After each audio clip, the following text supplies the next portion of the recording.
We've seen it before where Doinby starts to flex into different champions in his pool, the likes of the Cassidans, the Azirs, these late game scaling carries that we're not used to. Now we're looking over towards Khan as the top lane carry, which is again a different aspect of FPX. So I want to see how Tian will try to play towards Khan. And this means as well, we don't see a huge amount from Crisp in this game. Crisp usually likes to roam in the early stages of the game, but when you've got the Kai'Sa in the bottom lane against the Nautilus and Kalista, Crisp is much more tethered to the bottom lane to help out LWX. And in the past, for LWX and Crisp in their 2v2 lane, when Chris stays in lane, it's been pretty dangerous for the opposing team, but Max shows up big here. Y4 coming in, it's Halo Blades on both 80 carries, and the invade begins. 3 people on the blue buff, LWX and Crisp are just backing away. Oh, for Tian, you talked about him focusing the top side. Well, this means he's probably going to split the map and get his priority lane. And it works well for FPX here. I'm actually surprised to see V5 go for this. The Xiaohan is splitting to try and help out bottom lane, but Tian wants to play towards top, so he's happy to have this split go ahead and allow Khan to punish on the top side. This is the second series in a row now where I've seen Xiaohan go for this late invade into splitting the map towards bottom side, and both series I've not been a fan of it because oftentimes the enemy team wants to play towards the top side, and this is what we're seeing again. You can see that he was spotted out by a ward, returning back to his red side. Doomby's doing the same. So a lot of information gathered here from FPX tracking this V5 jungler. Doomby just walking into the red buff as a set, and hello there, Xiaohan. Spotted out, as now the trade in the top lane, not good for Mole here. Can't looking for the vital, and I tell you what, Mole is just weakened. Welcome back to the top lane, Mole. Khan says hello, and Tian is already here for the dive. And you know what? We were talking about this in Champion Select. FPX changed when Khan came into the roster, as Doomby taking his own versions of the trade through the mid lane. Now he loses out, but the health regen passive should be okay to bring him back up to speed. Tian, meanwhile, zoning out this top wave. Mole against the Turret Cocoon, doesn't land, but the damage is there. Easy does it. Khan, a big welcome back to you. And I don't know why V5 opted to give this to Mole. Mole was trying to let it come in towards the turret, but with Tian already on the top side, at least perfect in these tower dives, Mole was always going to lose out there. And very surprised, as I said, V5 allowing this to happen by that late invade. And with the pressure through the top side, let's not forget the other solo lane in FPX is influenced. Doomby is now crushing over CLX. 10 CS lead, and he's going to force the teleport out here, while Tian has roam still now towards the river. And that teleport we're talking about right back into lane. Doomby, note as well, in this lane does not have the teleport, but the wave in a good position, so he can back now. And you can see as well, Tian making his way back over. Oh, hang on. Yeah, not good if Tian was there. That's going to delay the back of Doomby, and CLX will spend the time in lane. We can get Xiaohan on this bottom side of the map. Is giving pressure to Y4 and Max, but realistically, LWX and Crisp are happy to just farm underneath this turret. We said already, when you're Leona and Kai'Sa playing against the Nautilus and Kalista, you don't win this lane at any point in time. So what you're trying to do is just play far back, try to pick up the CS as you go. So having Xiaohan babysit this lane hasn't changed the dynamic at all, and Crisp isn't going to try and roam at any point in time because of the dual lane matchup. So nothing's gained from V5 right now as a result of this play. Ooh, but everything in the top lane to take for FPX. Level advantage with Mole 20 CS behind. Walking up to the wave is suicide.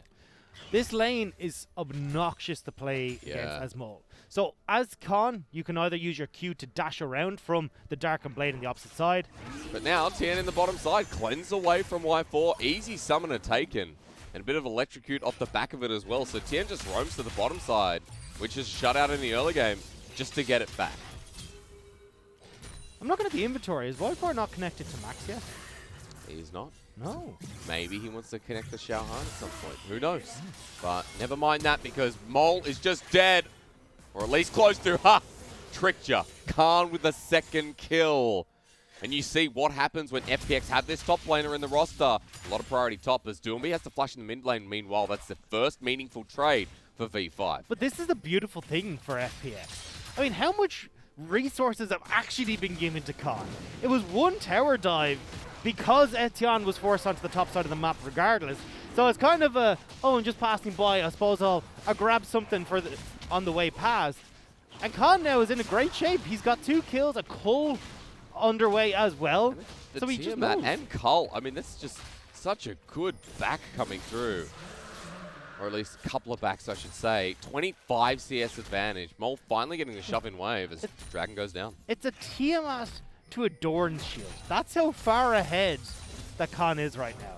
And when Khan is capable of taking over this entire side lane, FPX's 4-man unit can start to just play keep away with some of these objectives. But at the moment, with the way that V5 have set up, with CLX really strong on this side and skirmishes, Xiaohan having some advantages over Tian in these early game fights, V5 will pick up the first dragon. But once we start to get to, you know, the 3rd, 4th, that's where FPX 4-man unit will actually look to start fighting V5. Because we saw before, Doomby roaming down with Tien just after that dragon play. More likely to secure vision here as Tien is now towards the bottom side, deep in enemy jungle, and Max caught out here, has to flash. He was looking to clear wards, thought he had priority bot, but FPX are going to make sure they never do that again. Doinby's here, Tian is here, and don't forget, Doinby can tear one of these members out from underneath the turret. And Max just burnt flash, remember, Cocoon goes onto the priority target, Y4 is jumped on immediately, great ult from Doinby, the shield to dodge the turret aggro, or rather hold it. Even Khan came in with the TP. Everyone's dead from V5, and now LWX and Crisp are accelerating. And they can start to get some of these turret plates back, use the gold that they've just picked up off of that play, and start moving towards the Rift turret if they would like to. Although I think at the moment, if I'm on FPX's side, just trying to keep this game under wraps at the moment, give time to Khan to scale up and punish Mole in this lane a little bit harder, and also give more time to LWX to scale would be the better option here and avoid the Rift turret. I mean, look at this. Y4 and Max, as they move up, it's like, okay, cool, maybe we can get something here. They haven't shown yet. Mole is going to back away. Level 5 on this Aatrox to level 7. Khan just TP'd down, and he's still got that level advantage. He's still got everything against this top lane of V5. It means there's 5 people of FPX around this Rift Herald because Mole has gone towards the bottom side. No teleport available. So even though we said FPX wouldn't fight for this, they might try to with the numbers advantage, although Khan is back. Backing for now, but as you mentioned before, to punish that 1v1, to take the advantage against Mole, Khan is constantly matching him in this side wave, and the Rift Herald uncontested here. V5 poked their head out a little bit, but decided against it in the end, and you can see why. LWX has double pickaxe, looking towards the early Q upgrade, the extra bit of damage, versus Berserker Greaves and Y4 and double dagger.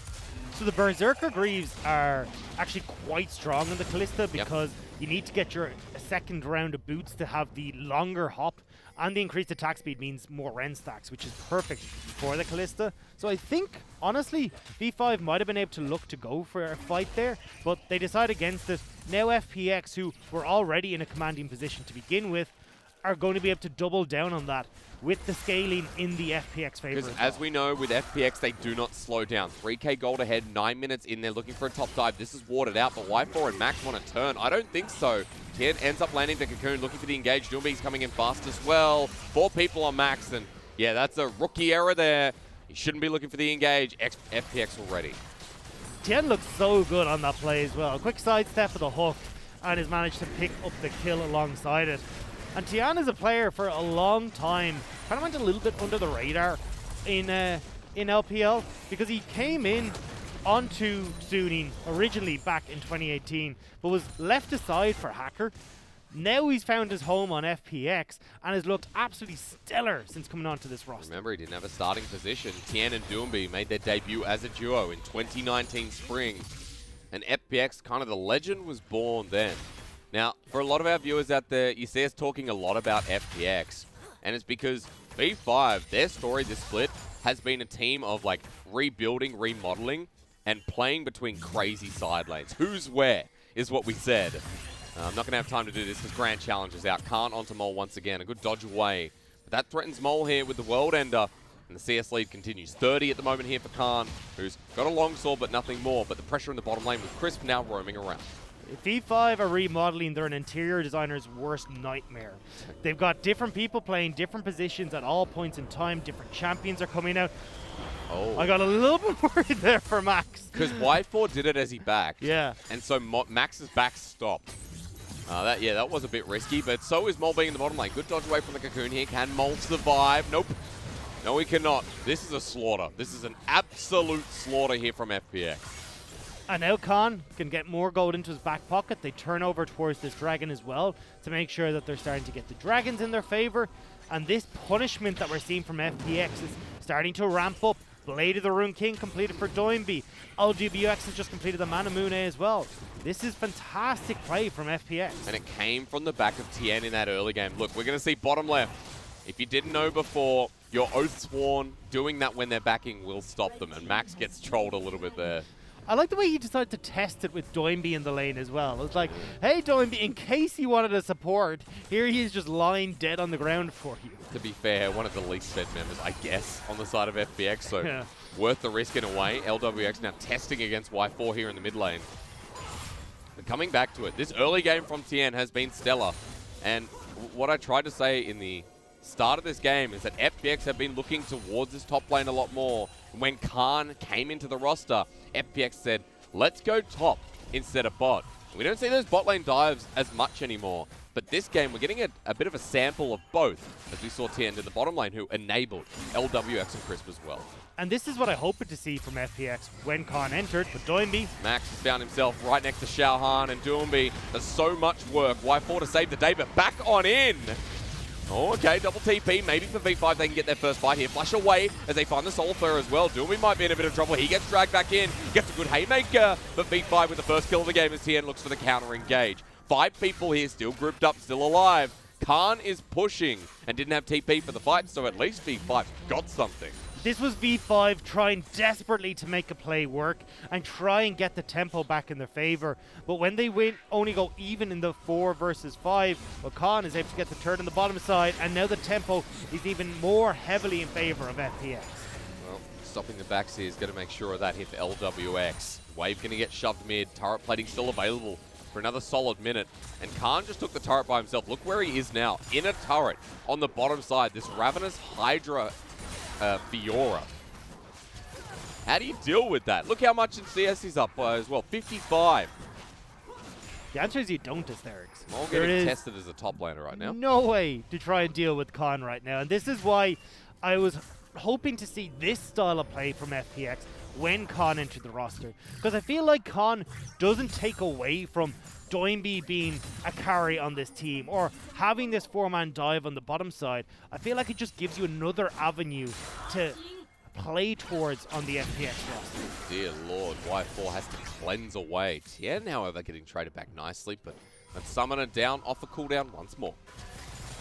Because Khan for me is what Gimgoon is plus more. Because Gimgoon is like the wall in the top lane. It's really difficult to take anything off of Gimgoon. He will play your weak side, will play it very safely, but still be good in these team fights. Solar Flare flushed away from though. Meanwhile, for V5, getting tested throughout this bottom lane duo once again. And further on your Khan point, as we see him really trying to bully the 2-level down Aatrox. He's been playing pretty damn well. He's a challenging top laner. And the grand challenge has been laid down here onto Mole. Now, even without the ultimate, can't notice he's level 11, Mole level 9. Phage in hand as well, so chase potential just got worse. That's what I'm laughing at here, is that Max was level 7 too. I wasn't sure they won that fight if they went for it. You wouldn't think so, would you? Going to be stealing away Doomby's ult here for CLX. As gold on the left-hand side, Crisp has more than Xiaohan, Mole, and Max. Not often you see a support on top of the majority of a team, but this game, with all the global gold FPX have gotten, has led them to a 7k gold lead and another Rift Herald here, which is going to be drop mid. I was about to say, it's going to end up being a little bit higher now because they can get control of this mid lane and crack the last remaining outer turret. This becomes so much more difficult now for V5 to control because Khan, when he gets the wave in order, can start to pressure onto the tier 2 while you've got Doinby off in a side lane. And it's really hard as well for FPX to not lose against They V5. might have called out Doomby, the ult user, reverse showstopper as the Haymaker comes through as well. Y4 gets a great Fate's Call, and for V5, a fight they have no business taking. Could be winnable until Khan comes in, separates, tears them apart, and V5 now have to deal with this big fed Fiora. No way, Jose. It's a 4 for none. FPX take all. Riposte sets up Max to go down, and Mole is the only one left standing. And now FPX can look to take more turrets for themselves. I was going to say they go towards the Baron, but we're only 15 minutes into the game, Hysterics. It definitely doesn't feel like we're 15 minutes in. A 10k gold lead. And FPX, they've had quick games before. They've had a 19.5-minute game. I believe it was versus Suning. But this is just showing you how far ahead they really are here. And Max thought Doinby was alone, but you see the second he goes on to the set, everyone on FPX comes out of the woodworks and is able to turn this around. This play might have worked if it was back a few minutes ago or we were on a more even footing. But the problem is FPX are 10,000 gold ahead at this stage. 1600 bit of turret plating. Khan took a lot by himself in this solo lane. And to give credit to V5 there, you're right, if gold was even, that's their fight to win. But unfortunately, V5 fell so far behind in this early game. They've got no option now. Max is now face checking into Doinby, but he's got a bit of support. How long can he take as he pops the ulti back onto Max? Doinby has the Haymaker shield available, pops it in, forces Max away, almost takes down Xiaohan. But that's 3 people for 1. It's 3 people for 1. Yes, they'll get the tier 1 in the top lane if they want to, but they've lost both tier 2s, bot and mid, and potentially inhibitor turrets as well now as FPX are collapsing. Crisp and LWX, this inhibitor turret is getting knocked down pretty damn fast. Now, it's not a perfect game, but it feels pretty close here for FPX. And we're going to highlight on Tien. We said it before. This jungler's early game really set up the snowball that looks unstoppable. And it's mad to think how long Tien has just been so strong in Chinese League of Legends. Even from the age of 13, he was Diamond 1 on the Chinese Super Server. He has only grown since then and has now made himself a world champion on FPX. There's a discussion I was having with some of the cool members of the community, how the Young Miracles world buff, right? And the junglers from this team just seem to be so good. We start with Ning. We then move into Tien, 2018, 2019 World's MVP. Let's not forget, Wei is from that team on E-Star, and everyone's like, E-Star Golden Worlds 2020, maybe. And Wei is the substitute jungler from that roster. Sixu is actually on E-Star as well, who was the main jungler on that roster. So this is just Young Miracles. Seem to have a knack, whatever the hell is going on, of picking up unbelievable Don't forget XLB or Xiaolong Bao exactly, from RNG, also from Young Miracles. So I don't know what PDD is feeding the players, but we got some really good junglers in League of Legends. And, you know, Tien right now sitting atop of the jungler ranking list. Still that World's MVP of 2019. And you look at Khan, he's experienced in his own right. Now going to take the grand challenge. CLX drops his own. Depth charges there. Great block. The flash away from Khan. Gets the movement speed. He's taking on 3 people. He's almost killed CLX. Whoa. He's close. But CLX walking away as the finals are there. No, it's a Fed Fiora. Please stop it, V5. You're losing the game. They're losing the game. They're losing the fight. It's all gone south. And FPX are going to end. I mean, there's 3 people here. Max tries to defend, but it will be for the last time. This was a slaughter. It really did feel like first versus 17. And as FPX look for the dive here, Crisp will die. But LWX lives on, and the damage comes through with the Bear Nexus. 19.5 minutes. That's as easy as you'd like. FPX, they definitely look like world champions. Oh, what happened to V5 in that